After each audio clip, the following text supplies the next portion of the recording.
The headlines: the Solomon Islands Electoral Commission is preparing to roll out its awareness program in preparation for the 2 by-elections in Guadalcanal province.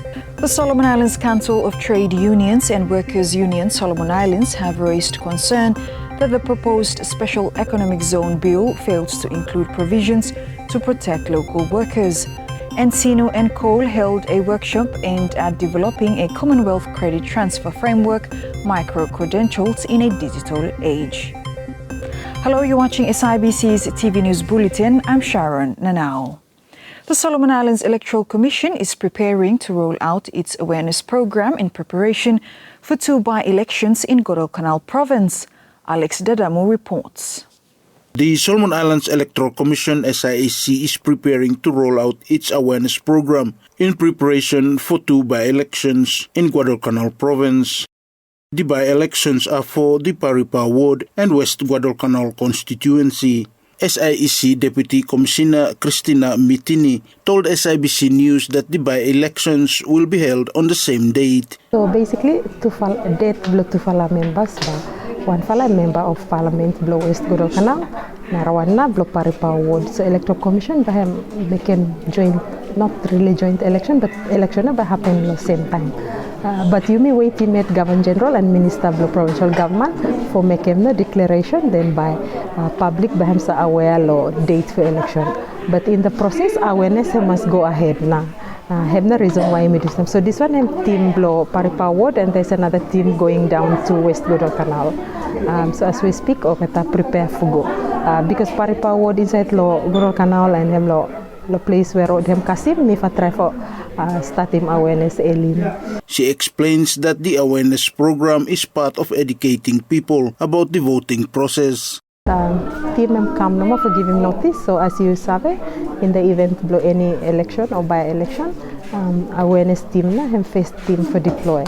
So this fella team where arrive come today, hem team where look after awareness blow Paripa Ward. Also you fella sabe, you may lose member blow Paripa Ward, provincial assembly member hem lose hem die lo past month. So electoral commission by hem activating by election. So before by election by team hem come for doing awareness. So this one hem more like advanced party where come for looking roads, infrastructure, villages, make up the communities or same before awareness team hem come. So this team hem plan for go up to every main communities here. So you garam Gesa, you garam other communities surrounding. Me fala no able for go up to other places because roads hem no allow me fala. Me fala might change in vehicle and then go, but hem na community first one we come hem lo numbo. So based on lessons learned when we follow joint elections, one of the areas when we need to improve is both awareness programs where go out the people of the Umia. So if I try for go bigger catchment areas or some big village here, but if I also try for targeting smaller villages as well. So based on the lessons learned from last election, awareness and try for doing what na so doing better based on last elections lessons learned recommendation. So first and foremost in terms of awareness, importance of awareness na have twofold there. One have civic education program and another one have voter awareness program. So these are 2 different programs where people are confusing. Civic awareness program have na hem usually the NGOs blaming go out doing why na hem important for elected leaders, what na role block leaders say inside the society, how na ba trickle come down to provinces, the villages the same. That is civic awareness. Education awareness program blow electoral commission, voter awareness program. Hem talk about the processes, how na ba you vote, how na ba you come inside the polling station or same. So there's a bit of both law current awareness here. So Hemna, if you listen law of the programs by electoral commission, again we always want to emphasizing civic education awareness and voter awareness program. Alex Dadamu for SIBC TV. The Solomon Islands Council of Trade Unions and Workers' Union Solomon Islands have raised concern that the proposed Special Economic Zone Bill fails to include provisions to protect local workers. Alfred Pagepitu reports. The Solomon Islands Council of Trade Union and Workers Union Solomon Islands reports the proposed Special Economic Zone Bill do not protect local workers. Solomon Islands Council of Trade Union National Secretary and Workers Union Solomon Islands Ed Driana Tuhanuku raised the concern during the Bills and Legislation Committee hearing into the Special Economic Zone Bill. He said the bill does not include any provisions aimed at protecting local workers in these special economic zones. Where the mifal worry lohem, where mifal think there's a weakness lohem, is the migration is the weakness that him affect him now or local workers. Our worry is we've gone through and him look at them. There's nothing that him really allude to protect him now or at the local workers. In the end, you will see that in practice, in all the existing industries in the country, every worker or the foreigners take him for whatever reason, but that's the reality. So this bill, I think that's something that me hope that it by him focus him to be very specific and clear. Lo how na him intend for protect him or the local jobs, and not come up with some mere excuse like the other or the others here for make sure that him marginalize him or sideline him, not local workers. So he added they are not sure how the Special Economic Zone Bill will take into account the other acts in the country that protect local workers' rights. He said given the Special Economic Zone will operate under a different legislation framework, it is important for the bill to contain specific provisions that ensure local workers are properly protected. The other thing that me like broadly like for just expressing here as our worry is the legal entitlement of workers. We're not sure because we try for check loem, and as you know, entitlement and protection that him awarded to local workers, him or the act finish, labor act and or the related act. We are not sure how this bill by him continue for him respect him and protect him. I have some discussion with him, the sponsors Blue Bill, and the fact that him come labor is also there. We invest him or trust Blue the Commissioner of Labor and Team him stand in for make sure that we're protected. But that is a worry.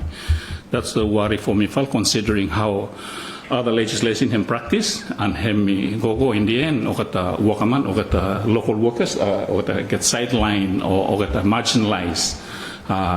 So really it's not that him appeal here, it's how well workers will be able to report, to discuss, to be able to communicate when or come under this fella or the zone and then or encounter or the difficulties that they know very well that they are protected from law or other law. Alfred Pagepitu, SIBC TV. A regional workshop focused on developing a Commonwealth credit transfer framework and micro-credentials in the digital age concluded in Honiara yesterday, with the aim of assessing national and regional needs for credit transfer and micro-credentialing. Ian Kaukui reports. A regional workshop focused on developing a Commonwealth credit transfer framework, micro-credentials in a digital age concluded yesterday in Honiara. The workshop, hosted by the Commonwealth of Learning in collaboration with Solomon Islands National University SINU, aims to determine the national and regional need credit transfer and micro-credentialing and obtain stakeholders' input to inform the draft Commonwealth credit transfer framework for micro-credentialing. In his remarks at the workshop, Minister of Education and Human Resource Development, Honorable Tosian Leokana, said micro-credentials provide an agile means for upskilling and reskilling, ensuring that our workforce remains competitive and adaptable. Micro-credentials presents an innovative solution. They serve as a valuable form of certification that validates an individual's achievements of specific skills, knowledge, or competencies following structured learning experiences. Unlike traditional degrees, which may not always align with the rapid changes in industry demands, micro-credentials provide an agile means for upskilling and reskilling ensuring that our workforce remains competitive and adaptive. Commonwealth of Learning Canada CEO and President Professor Peter Scott said the work to help members of the Commonwealth drive education costs down. And COL is a governmental organisation, or an intergovernmental organisation of the 56 nations of the Commonwealth, of which you are all members. We have no strategy that is other than the strategy of those nations come together, and we take our instruction from the Ministers of Education. We know that the business of usual of education has not and will not be able to solve the problems we currently face and have faced for many years. We know that innovation allows us to ask different questions of the current challenges that we see that conventional education currently has to address. COL's privilege is to take the instruction of those ministers and to bring together our communities to try to reach to as many communities as possible with potentially new things that may change the business of education for us all. Under the guidance of the ministries, through the ministers and their ministries, down through the institutions, and in harmony with the quality assurance agencies, it's our privilege to look at how we can drive quality of education up, drive the cost of education down, and increase equity and reach of the things that we now do. In an interview with the SIBC News, Senior Vice Chancellor Professor Transform Agorao said the workshop offers micro-credentials a new pathway to reimagine education, making it more flexible, more inclusive and more responsive to the needs of learners at all stages of life. For UMI and how by me benefit Lohem is that when we look at country below me and I look at the needs of country below me, it's a whole lot of at the moment we're dealing with the formal side law education, but these micro qualifications can be designed for both those of you who are already working in the industry, working in the public service, and housewives, youth.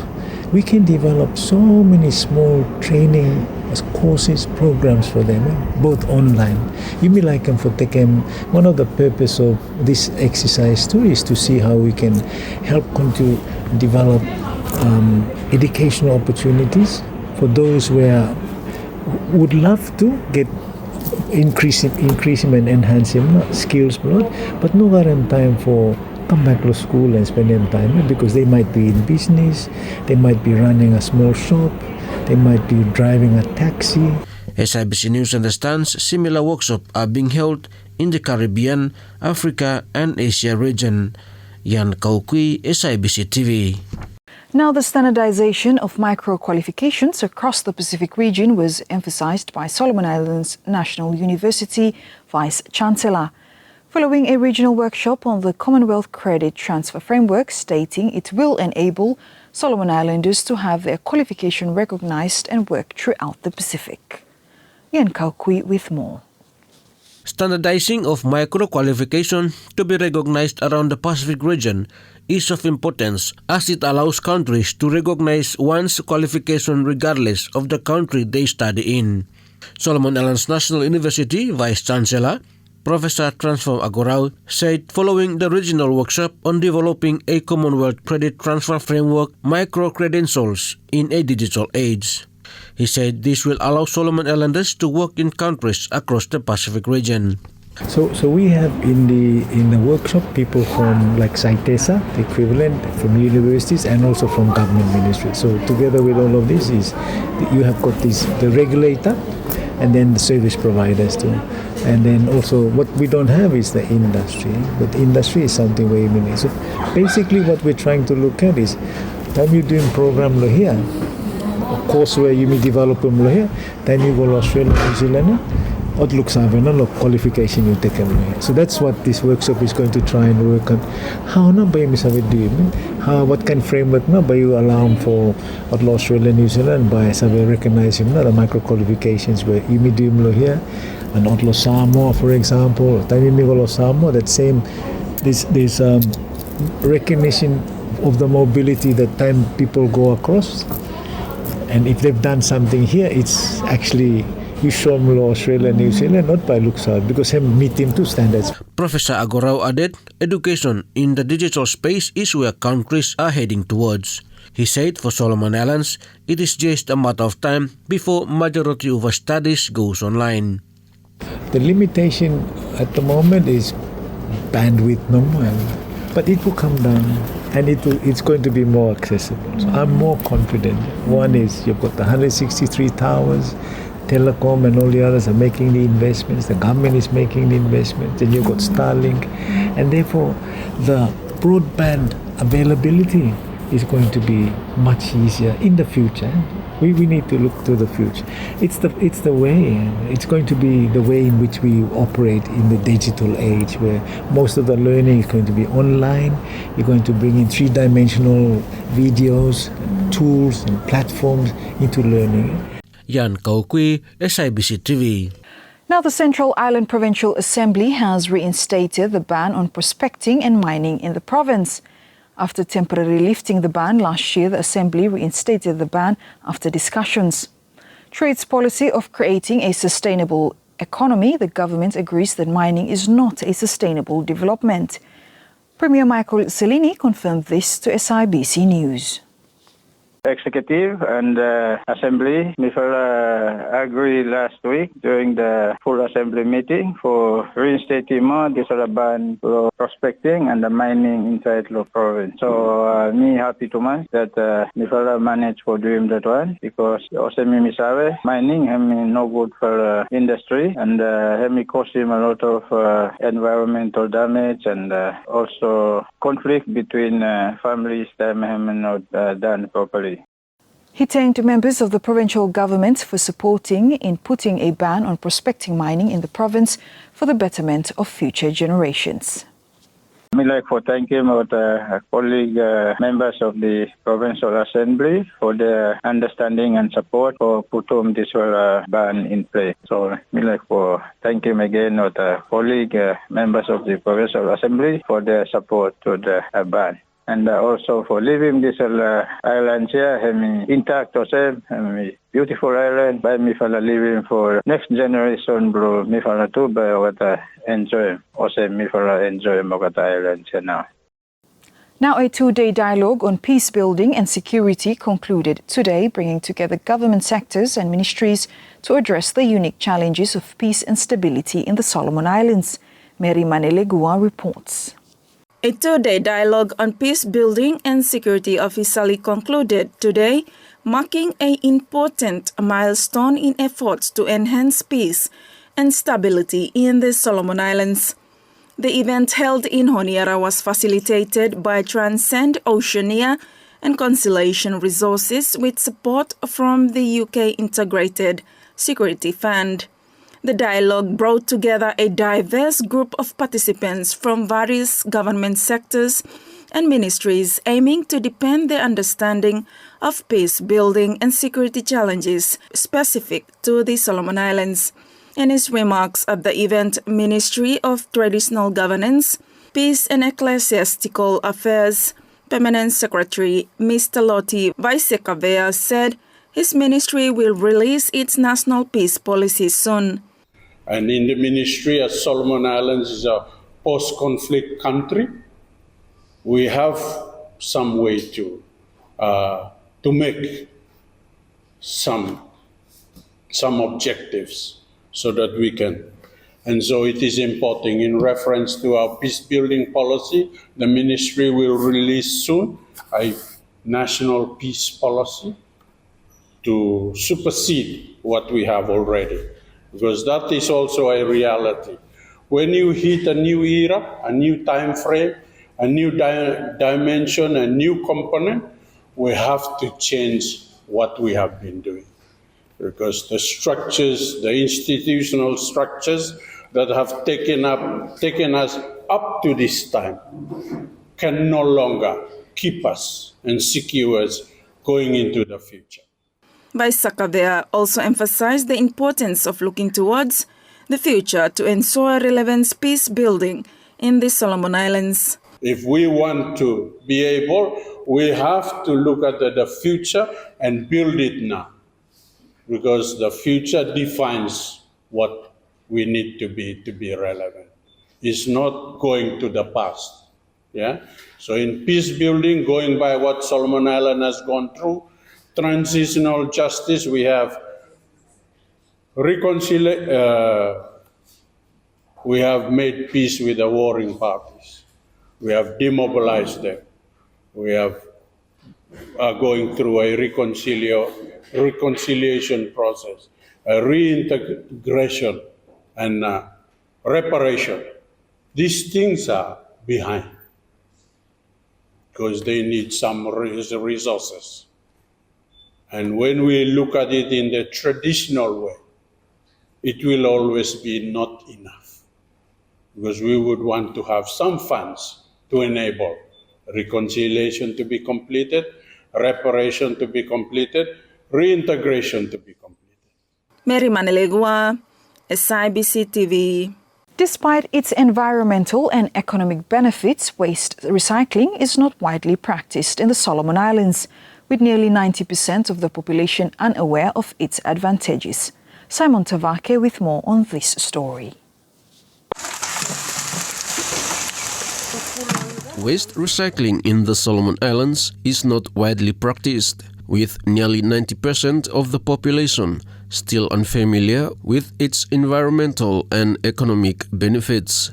During Global Recycling Day on Sunday this week, the Ministry of Environment, Climate Change, Disaster Management and Meteorology emphasized the importance of waste recycling as a step towards protecting the environment. In his remarks, the Minister for Environment, Honorable Trevor Manemahaga, said that effective recycling is about turning challenges into opportunities. This year's Global Recycling Day theme is Breaking Barriers, a revolutionary blueprint for the waste management crisis. And indeed, this calls for innovative solutions, collaborative efforts and policy advancements that will help break down barriers to effective recycling. Whether it's improving waste systems, introducing cutting-edge recycling technologies, or expanding access to recycling programs, it is about turning obstacles into opportunities.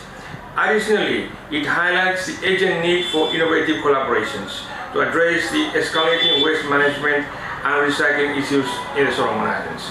In 2020, a report by the Asian Development Bank, ADB, estimated that Honiara generates approximately 80,000 kilograms or 0.8 tons of wastes per day. This means the city produces between 29,000 and 35,000 tons of waste annually, most of which ends up at the Ranadi dam site, the capital's only designated landfill. According to Wendy Betty, Chief Environment Officer at the Ministry's Environment and Conservation Division, recycling has played a key role in reducing the amount of waste reaching the landfill. Time we go into recycling, hem alam na ota ecosystems where hem sensitive ecosystem in garam lo country for able for ota save preserved for use for future generation. And time doing going to recycling ota products where hem save recycled,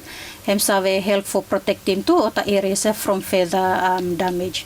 In terms of waste management, recycling hem play of a big role lo reducing to waste where hem go end up na lo landfill or dump site there, and hem save help for allow na landfill or dump site for him stuff for a long time for kita for Yumi save using for proper disposal lo rubbish blimi lo place. The theme for this year's Global Recycling Day is Breaking Barriers, a revolutionary blueprint for the waste management crisis. I'm Simon Tavake for SIBC TV. As the tourism sector strives to promote the Solomon Islands as a pristine destination, waste management issues remain a challenge. Simon Tavake with more. While the tourism sector struggles to promote the country as an ideal destination with a pristine environment, waste management issues have painted a different picture. Rachel Sibisopere, Principal Tourism Officer of the Ministry of Culture and Tourism, has emphasized the importance of recycling in protecting the environment and sustaining tourism. She said that recycling is essential for the tourism industry as it helps protect the environment and preserve the country's image as a pristine, sustainable destination. Look at the small island nations, especially also Mimilo Solomon Island. Rubbish have one for a challenge, have one for a big problem. Milo Solomon Islands, we market me Seleva as one for a destination where hem got a pristine environment, hem clean, hem green, and tourists should come and enjoy the environment here, where hem got him now this for a nice blue sea and green forest or thing, yeah. And sometimes that when him cause him no problem, time you may not use him good now or dispose him good now or cut rubbish. So we give him now one for a different image more. So for me, for a long tourism industry, recycling him one for a very important something that you should everyone work together for achieving, because this one him by so protect him now, image blue country blame, and also by him so boost him now this for the image that he try to portray him. Yumi as. She added that hotels and tourism operators in the country have already taken up the initiative of recycling. Recycling or one for something that them go in line now with them what we call them sustainable tourism or responsible tourism. Yeah, some for hotels, Los Solomon Islands, and even look at the small operators, look at the already take part now with this for recycling. Yeah, we for that some for using solar. For saving energy. Some fella also got them refilling stations whereby you say go and fill him up bottle below you, or you got him the one for a cup where you say use him, which you got to take him away now, this fella plastic bottles here, yeah. Me fella also got him some fella initiatives from the hotels where you got resell them back now, or the waste that them come from kitchen. So to resell them for sell them for the pigs or some, yeah. So these are some initiatives that the hotels already taken. I'm Simon Tawake for SIBC TV. The Association of Surveyors Solomon Islands is reiterating the call by the Civil Aviation Authority for drone owners to register their drones. The association made the call because of the increasing number of drone users in the country and the integration of artificial intelligence AI. Vice President Bryce Palusi says drone owners must also be certified and trained to minimize the risk associated with flying drones. In terms of artificial intelligence integrated with drones and all the other advanced equipments where we use. Already from the get-go, I remember one time we stopped the PNG and you meet to talk for them. Drone was just newly introduced, and then there was a drone where I said them go up and spy look one for the house and kind of and we look him name blow me up come to it. Say, man's dream drone. And so I mean, already it's a risk itself, but the most important thing is how do we manage it. That's why we have CASI. CASI need to set up regulations. So those where you fly a drone, you need to be certified. Yeah, you need to go through training. In that way, you can be able to minimize the risk where I'm come with them. Yeah, not only that, but the risk where you, as long as you go into airspace, there are planes there, and then there are different group where got to manage airspace. Yeah, so risk is there, but the most important thing is that how do we manage it in a way that I'm convenient for you. And now the latest in sports with Crofton Utukana. Central Coast FC is excited to represent the country once again in the OFC Champions League, which kicks off this weekend in Honiara. Head coach Jacob Molly told the SIBC Sports that the team has been well prepared for the competition. Preparation-wise, we follow good. So young ones, we will include in the team. I think month of February, we will have this level bad weather, so. We will miss some training days for that month, but otherwise, we will continue to come and we will already finalize him now. That's the final 23-man squad. However, he also acknowledged that it will be a tough challenge with all top clubs in the region competing for the title. I'm good for him to come back to League, but as he said, me tell him before this one, him League of Champions, every champion clubs come, so have no meaning that second time we will go in there, but I'm guarantee me will back him another semi or final, but we all must have to work hard more for if we will like us in that stage. But we will try to concentrate more on how we will team play. The other things we will work alone, but I think it's how we will play that more important if we will work a good learn a lot of area and we will understanding what now the roles and responsibility no feel. I think about boys do okay no, but I'm not say I'm come back a lot of players who are back inside the field and doing the game plan all that for day and so yeah, we will train hard and we will look forward for first game, but I'm not say home ground him sometimes we got an advantage and disadvantage them too, so we will just have to do everything right so that we will compete against what other teams here. Coach Molly also called on football fans and supporters to rally behind the team during the competition. Yeah, me already tell them boys finish because last time we will go to O-League, we will go without supporters, but this time with supporters behind me, but sometimes I put in pressure a lot of players too, so it's how we will handle them that will support lot of supporters and very important. Yeah, we will just appeal no more that for the faithful support for turn up and supporting team. I mean, also me tell him no guarantee that we will catch final, but I think with the support, him could make a bit of difference for the games from. Meanwhile, Central Coast FC is drawn in Group B, where they will face Hekari United, Ifida Blackbird, and Tupapa Marairenga. Group A features Auckland City, ASP Rai, Tiga Sports, and Reva FC. Tiga Sports and Reva FC will kick off the competition on coming Sunday, 12 p.m. at the Losentama Stadium, followed by Auckland City up against ASP Rai at 3 p.m. Crofton Utukana, SIBC TV. And that's news. Follow us on sibconline.com.sb and our SIBC News Facebook page for more of our latest stories. Thanks for watching.